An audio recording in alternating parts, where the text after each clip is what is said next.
Hello guys, welcome back to my YouTube channel T-Spot. In this video, episode 4 is out and here I am getting prepared to discuss every single thing that has happened in it.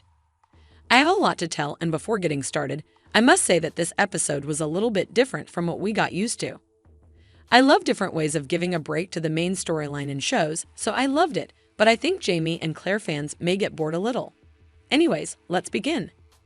Since we have different storylines and the episode goes back and forth between the characters, I think we should take a look at them separately so that we don't get distracted. Since the episode starts in Lollybrook in the 80s, we can start with Mackenzie's as well. It seems like a few years have passed. Roger and Bree bought the place. Okay, this show goes really fast. I feel like I've missed something in between the episodes. We see Mandy is not a baby anymore, and she causes trouble for Jamie. I love mischievous kids on screen. They're the best. By the way, can I just say I love how Bree and Roger immediately transformed the entrance with beautiful flowers. We see they're staying in the RV while the renovations are getting done, and it seems like there is still some work to be done. Well, since the price is updated because of new renovations, Bree and Roger seem puzzled by it because they don't have enough money. I'm telling you, go and be a treasure hunter. I want to see them finding the lost Jacobite gold. Well, in fact, Roger finds the gold, at least a very small part of it. This was too easy, and I'm disappointed. I was mentally prepared for an adventure, but anyways, they once again decide not to talk to Jamie about that. When will they change their minds? I don't think that will happen soon because we see Bree is in a job interview and sexism is all over the place. But our girl did her absolute best and she got the job. But there is a problem, Roger. He seems not happy that she got the job, and he's uncomfortable about it because he thinks he should provide for his family. Roger, please try to be better. That's not the right way to go.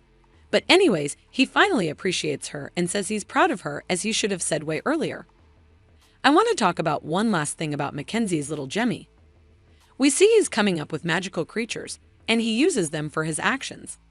But the last time he came up with that excuse, I felt like he's not lying at all.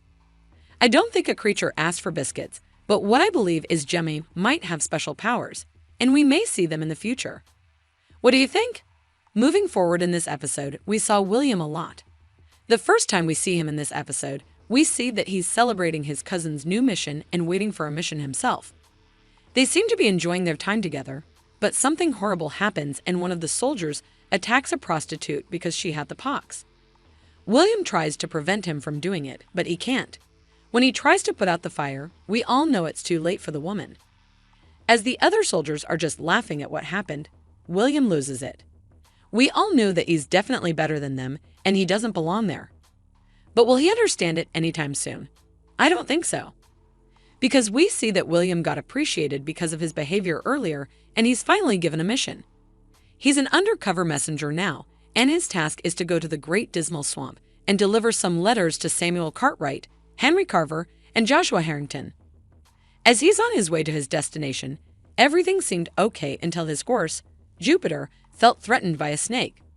So he falls down and gets hurt pretty badly. William is in a desperate condition. He's hurt and his horse is gone. But you know who will save him? No other than our dear young Ian. Apparently, he learned a few tricks from Claire, and he's good company. He tries his best, but William starts feeling bad. So young Ian takes him to Denzel Hunter to get help, and the hunters are finally in. Yes, I can say that when young Ian saw Rachel for the first time, he immediately fell for her. Anyways, Rachel and Denzel take care of him, of course, but they decide to cut his arm. Now, this is called an unexpected turn of events, but thankfully, they saw that it wasn't necessary before doing it. Now, William may enjoy his 2 arms in place. After they make sure that William is doing fine, we see Rachel and young Ian having a small chat, and I definitely want to see more of that. On the other hand, I feel like William is about to fall for her, and I would hate to see it. I hope this is not the case. By the way, I want to talk about a particular scene of young Ian. Then I'll completely focus on Jamie and Claire. Before young Ian separated from Jamie and Claire, he was with them and they were camping. Everything seemed pretty okay until young Ian thinks someone else is there in the woods. He gets nervous because he thinks Archbug is after him. He strongly believes that Arch will hurt Jamie or Claire because Ian simply loves them. I feel for him, I do, but I don't think Arch would hurt Frasier's because he was determined to kill young Ian's future wife. And also, I think he holds no grudge against Jamie or Claire because he let them attend Merdina's funeral and even asked Claire to sing. What do you think about that? Don't forget to let me know. Anyways, now it's time to talk about the most awaited scene we saw in the preview. Tom Christie is alive. Oh, and he makes quite an entrance, meaning he kisses Claire right away when he sees her. This was so awkward, like I was embarrassed on their behalf. But anyways, he thought Claire was dead. And that's the reason behind such an act. Apparently, he was forgiven because he's a literate man and he'll work as a secretary. Now I wonder if they would excuse a woman from her crimes. Just kidding. I know they would probably never do such a thing. Tom keeps surprising us, and he confesses his love to Claire once again. Okay, he's one romantic guy, but well, we all know Jamie and Claire are the perfect match. And the show definitely makes sure that their love still exists with all these spicy scenes, doesn't it? Meanwhile, we see Mr. Hornet and Jamie are having a small talk. And apparently, Mr. Hornet wants Jamie on his side in this upcoming war. How wouldn't he?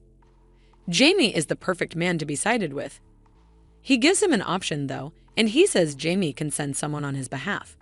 But as we all know, Jamie can't ask someone to do such a thing for him. So I can say that he has no choice but to fight. So Claire and Jamie are part of this war now, and the action is about to start. And I believe it won't end anytime soon. Personally, I liked this episode because now we have new storylines to be continued, and I'm really excited for every single storyline. You know which one excites me the most, right? Rachel and Ian, for sure. I definitely want to see their scenes more and more, and I believe upcoming episodes won't fail me.